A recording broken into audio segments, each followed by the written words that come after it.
Hello ladies and gentlemen, welcome back to Grizzly Bear Sims YouTube channel and welcome back to GreenRiver. This is episode number 16 and we are getting right into the action on the very last game day of spring. Game day number 9. Just to remind everyone, we are playing 9 game days per season, and of course this marks the very last one for spring. And to sort of recap, if you've missed a few episodes in the first part of the series, or at least one of the first 15 or 16 episodes, we have been quite busy. We have managed to get all of our fields opened up. That is, first application of dry fertilizer, followed by plowing, followed by cultivation, and we have all of our fields planted with the exception of 2 fields which are essentially reserved for soybeans.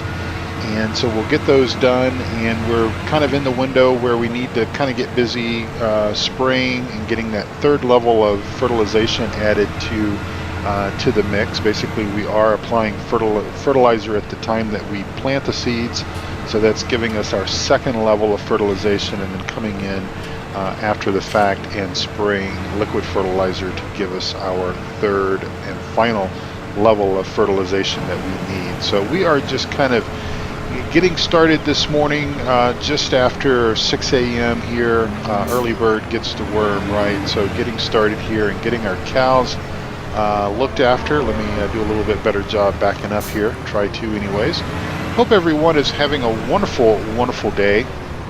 Now, the schedule this week is going to be just a little bit off, simply because I was actually going to record an episode of Euro Truck Simulator tonight. That was what I more or less came downstairs to sit down to do, but they have released, I say they, SES has released 1.3.1S, and that is both for ATS as well as ETS2.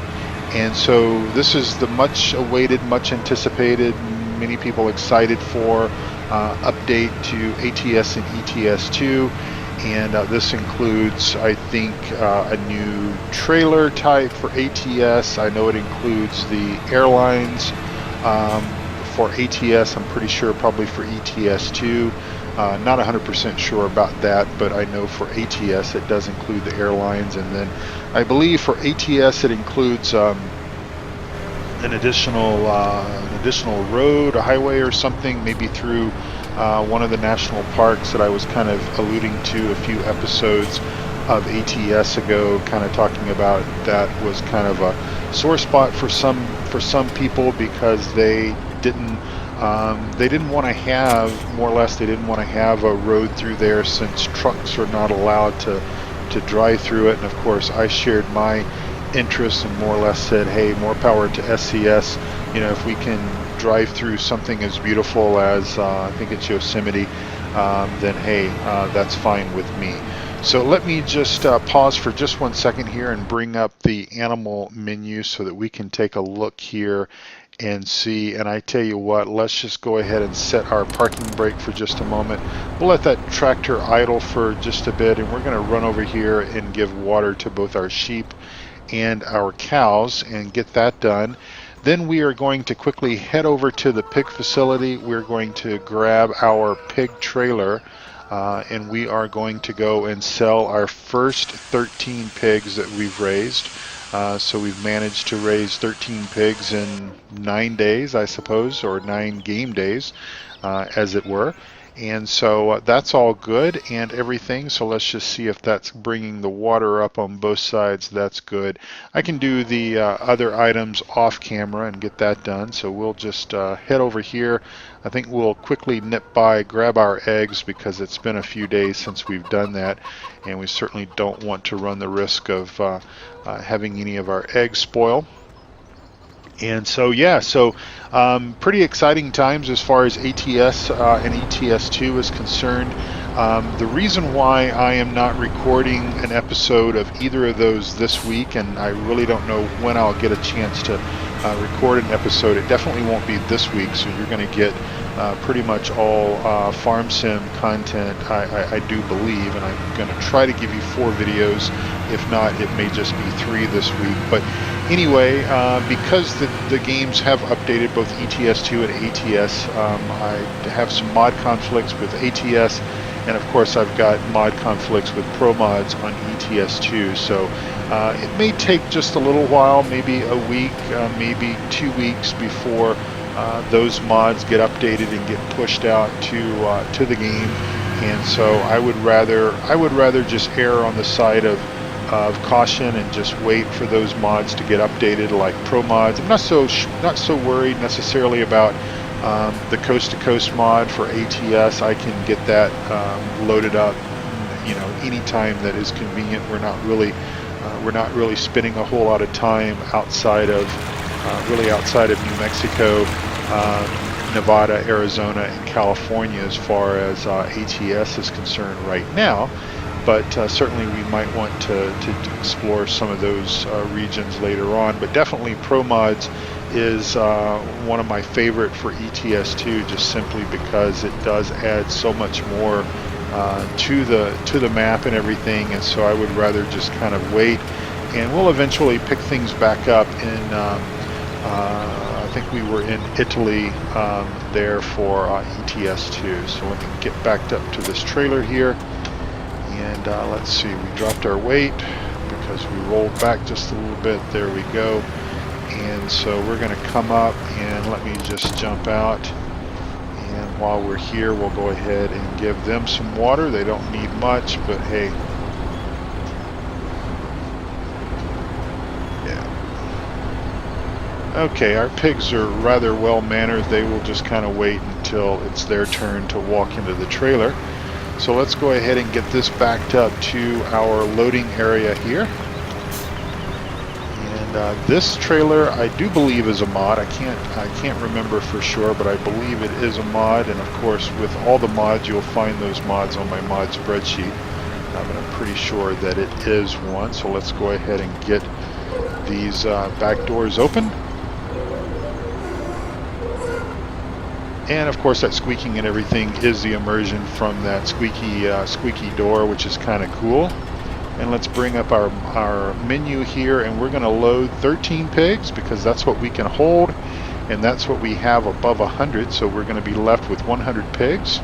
We'll get these guys loaded onto the trailer and go ahead and get the gates and everything closed up. And I will pull forward just a little bit here. Out of the way, we'll set our parking brake. We don't want the tractor and trailer to roll and scare the pigs. And we'll go ahead and get these gates closed up here. All right. So we won't tell these guys where we're taking them. They'll think that we're just taking them out for a nice Tuesday drive, right? We won't let them know that we're actually gonna take them to the market. Of course, I don't know what the market's going to do with them. They'll do with them whatever I suppose they want to, whatever the demand is. But let's go ahead and get back in cab here, and we'll cut through this way. It's a little easier to kind of get through here and get across this wood bridge than it is to get across those other bridges. And once we get this done, once we collect our money from the sale of our 13 pigs, then we'll head back over to the main farm, and we're going to grab the little John Deere tractor.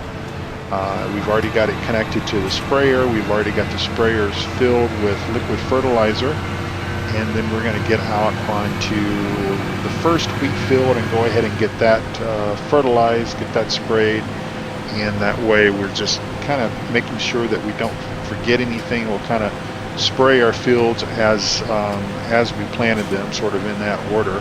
And that way, that is sort of the best chance for not forgetting something, because hey, it's too easy to forget something, to forget that you've done something. And of course, if we don't fertilize up to our 3 levels, then we're obviously going to miss quite a large yield there, and we certainly don't want to do that, considering that our wheat is essentially going towards our pig food. So raising our pigs is where the wheat is coming from, and of course the soybeans as well, or I'm sorry, the sugar beets.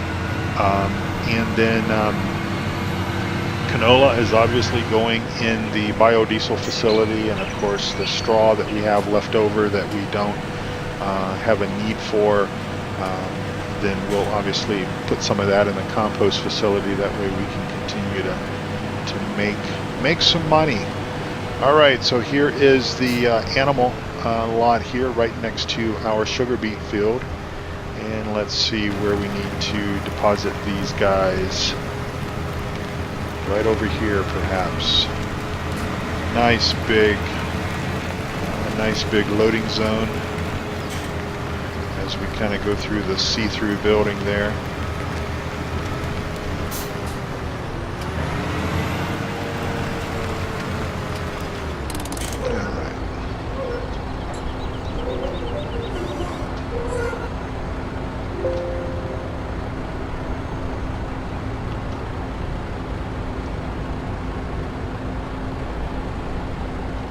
We'll do that for a screenshot. I think maybe we can tell what we're doing here. And we're going to go ahead and sell off these 13 pigs. Let's see how much we are making from them. $16,174. So there you go, ladies and gentlemen. It's kind of the proof, I suppose, is in the bacon, we can say, that we don't get a whole lot of money for the work and everything that goes into it. But hey, $16,000, it's $16,000 that we did not have when we started this particular game day. And really and truthfully, with the mixing station over there, the fact that we're growing our own food and the water doesn't cost us anything, and of course we've put that wonderful water mod in, so it's super easy to come over and give them water and straw. You know, $16,000, I'm not going to turn that away. I'll take that every day of the week if we could make that happen. And of course, you know, we would probably be better off by potentially converting a little bit of this cash that we have maybe into some more pigs. So perhaps maybe the best course of action would have been not to have sold those 13, but of course we have to also take into consideration and sell things when they're basically producing. Now, of course, we can bring up our seasons menu here, which I'll just do right quick. Of course, I may realize that I was a complete idiot and sold the pigs way too early. But let's take a look at this and see. Well, actually, we sold them a bit late. We should have probably sold them here, but we didn't have 13 pigs. We only had about 10 or 11 at this particular point in time. But that would have been the best bet, or it would have been the best bet to hold them over through the summer and sell them in this phase of winter here. So, but hey, you know, we're not necessarily concentrating on being pig farmers and doing everything as far as when the great demands and all that kind of stuff call for it. This is just having fun, and you know, they needed some pigs, we had some pigs to sell, so hey, why not make, you know, it's a win-win situation for everyone, right? Okay. All right, well, we're going to dump this trailer back off at the pig facility, because if we don't do that, then it'll be wherever I drop it, and then we'll need it at some point in time, and I'll have to play that guessing game of where did I leave the livestock trailer, because of course, you know, after I sleep once or twice, or really, who am I kidding, after I sleep once, I tend to forget a whole lot of stuff. I was telling somebody yesterday, or I was actually telling my mom, that I have quite a few memories, and of course this is in episode number 15. I told you about my little excitement on the whole genealogy thing and everything, but I was telling my mom that I have these memories from when I was, you know, like 5 and 6 years old of some of my relatives, some of my kinfolk and everything, and they're pretty vivid. Memories and everything, yet sometimes I struggle to remember what I had for dinner the day before. But hey, that's just I suppose that's just the way it is. All right, so we are about halfway through our episode. If we're gonna more or less stick at about 30 minutes, so that means that we'll head over very quickly back to the main farm. We're gonna grab the John Deere because it's got the skinny tires on it, and we've got the sprayer that was part of the Coon Pack. Not sure where and what map I used that on. I think I've only used it on one map that I can recall. Pretty much most of the maps that I've played in recent history anyways, I've used the self-propelled sprayers. But I wanted to do something a little bit different with this map and just kind of mix things up, you know, because if we, and I don't know about you in your own individual gameplays and stuff like that, but if you do everything the same way each and every time, it can become a little bit, you know, it can become boring after a while, I suppose. And I suppose that's another reason why I have, even though maybe I've done a little bit more traditional farming than what I had thought I was going to do, kind of in this series, especially very early on. I think I initially thought that I was not going to do as much farming and kind of let the hired workers do some of that, but we've done a little bit. We've tried to do a little bit of everything, but I wanted to kind of take a break from that and kind of focus on the industries and stuff like that. But then I sort of realized maybe about a week or so ago, a few episodes ago, that if I did that, if I allowed the AI to basically do all of the farm work, then essentially we're going to be doing even more industry work in the summertime, because really and truthfully, once we get our fields planted, which again, just to remind everyone, we only have 2 fields left to plant, and those are going to be the soybean fields. And once we get all of the fields sprayed, then essentially what that means is that we're now sort of at the mercy of the other busy work and stuff that we tend to do. And of course, that's going to be tending to the animals and doing some of the industrial stuff and everything like that. So let me get a drink of iced tea here and pull kind of away from that tree if I can correct my wrongdoings here. I don't think I can, so I'm going to have to fold this guy back up again. I think I underestimated the length of those booms, so there we go. All right,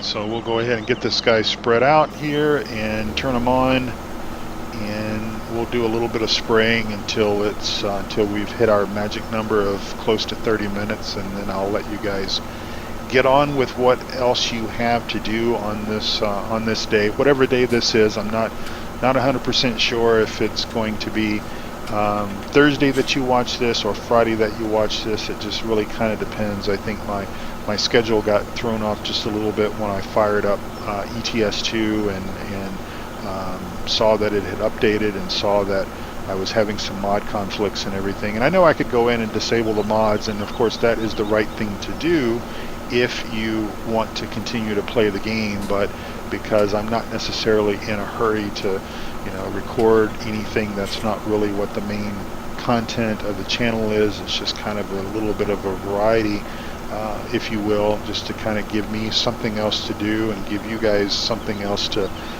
watch on the channel.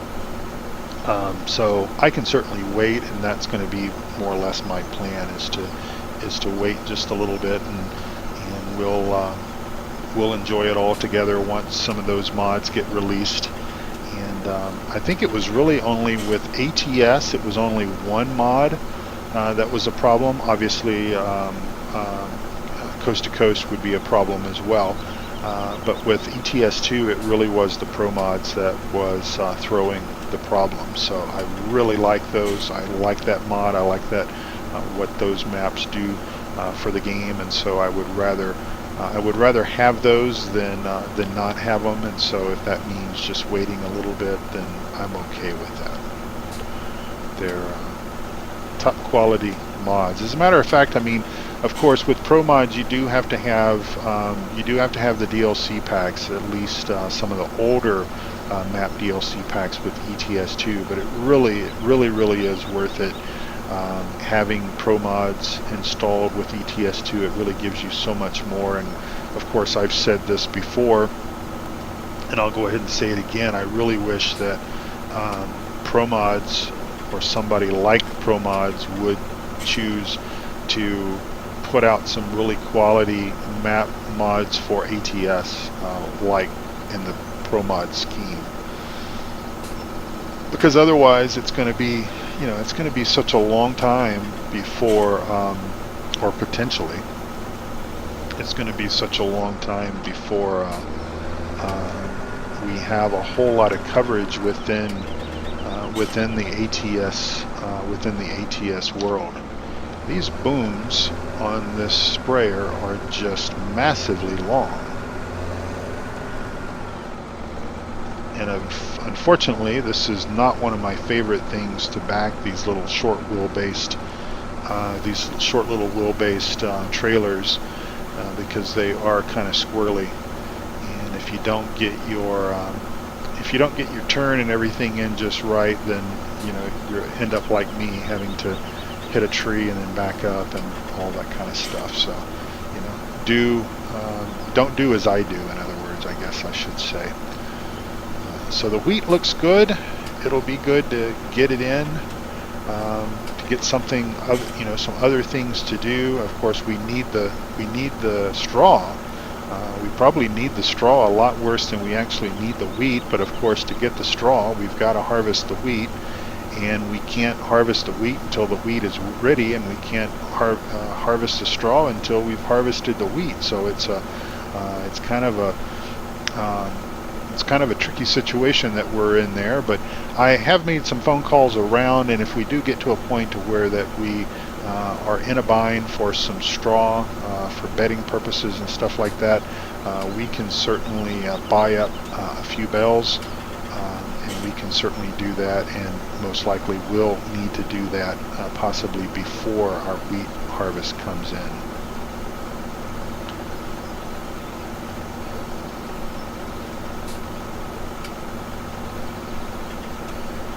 So regardless of the day that I release this map, or I'm not this video, not this map, but this video, May is just almost gone.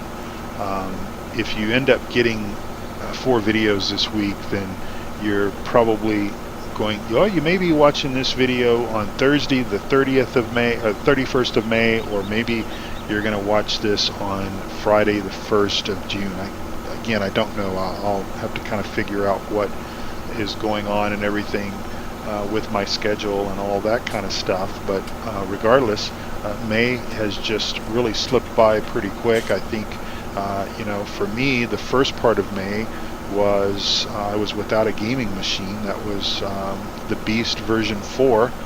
The Beast version 4 basically gave up the ghost on towards the end of April, and so I didn't get started building the Beast version 5 until just around the first part of May, and so May has gone by rather quickly because of that. I think because of the fact that for the first week or so I didn't have a machine. The Beast version 5, I didn't have the parts yet, and so I was assembling and testing and getting everything dialed in, and then I think at some stage I got everything going, and I was able to play farm sim and truck sim and did some of that, and so yeah, it's been kind of a hurry up and wait part, or at least the first part of May was kind of like that for me, and of course now we're back in business. We're got everything going. Everything's dialed in. Everything is looking good. All the games are playing out really, really well. Performance is simply amazing with the new gaming machine. Still, I still keep. There's a program that I found, and I had this program maybe a year or so ago. And I'll try to remember to post it in the show notes for you, but it's basically a little application that boots up when your PC boots, or you can set it to boot up when your PC boots up, and it basically shows me a few things in sort of a graphic kind of presentation, where I can see my GPU temperature, I can see my CPU temperature, I can see what the load is for both the CPU and also the GPU. I can see what the fan speeds are running. I can see what capacity my RAM is running at. So like right now, out of 32 gigs of RAM, it is running at 18% with about 6 gigs used. And that's important because with Flight Sim, it doesn't get anywhere near 32, but it starts to get really close to 16. It probably comes in at around, well, I say it gets close to 16. It comes in at around probably 8 to 10 at times with Flight Sim, and I realize that that's nowhere close to 32, and it's really nowhere close to 16, but that's kind of the driving factor for going ahead and spending the extra little bit of money and putting 32 gigs of RAM in it, because as far as I'm concerned, utilization of 8 to 10 gigs of RAM just for Flight Sim, and it might actually be a little bit more. That is certainly worth having the extra overhead. But then the other thing I can see is my hard drive capacities, and of course I don't have to worry about hard drive space, because if you watched or if you saw any of the pictures that I posted on Discord or on my blog site, you know that my machine has about 5 SSD drives, one of which is a nice terabyte drive. So it is actually, I've got a terabyte SSD drive, and I've got a terabyte SATA drive, and so a serial ATA drive, and so that's what I do my recordings to, and that way I don't have to worry about wasting the read writes of an SSD, because, well, there's kind of a limited capacity for that, but I don't think that we'll come anywhere near exceeding that. Hopefully within the lifespan of this machine. If it can go 5 years, we shouldn't have any problem with that. But considering that most of the video files that I produce, I simply transfer those over after they have been edited, and they eventually get deleted. I don't keep them. I'll let YouTube archive them on their huge servers, and I don't have any need to continue to hold on to those. Alright, well, we are at 27 minutes into this video, again, episode number 16 of this fine GreenRiver map, and I'm just going to go ahead and start saying my goodbyes to you all. I really appreciate you tuning in and watching this episode. We got a few things done today. Got the animals fed, kind of got them topped up. We sold 13 pigs, made a little bit of money. Not much to write home about, but hey, it was $16,000 that we didn't have, and most likely $16,000 will go a long ways towards paying for the seeds and some of the fertilizer that we'll be using over the next couple of days. So it's not going to be wasted, that's for sure. I guess also the $16,000 kind of helped to bring us back where we were as far as helping to offset the difference in the cost between the old case tractor, the write-off that we had with the insurance, and of course the extra cost to get into the new case, or the new to us case tractor, the 5150. So hey, it's all good, it's all fun. This is a remarkable game. It's a remarkable map. Looking forward to looking forward to Farm Sim 19, as I know you all are as well. But we still have some waiting to do for that, so we'll just do that and be patient about it, and we'll all get there at the same time. No need in cutting in line or trying to speed through anything. It's not going to come out until it's ready to come out. So with that, I'm going to say thank you all again for watching. I appreciate it. I hope you will take good care of yourself and also of each other. God bless each and every one of you. Thank you for hanging out with me, and I will see you the next episode here on GreenRiver. Take care of yourself. Bye-bye.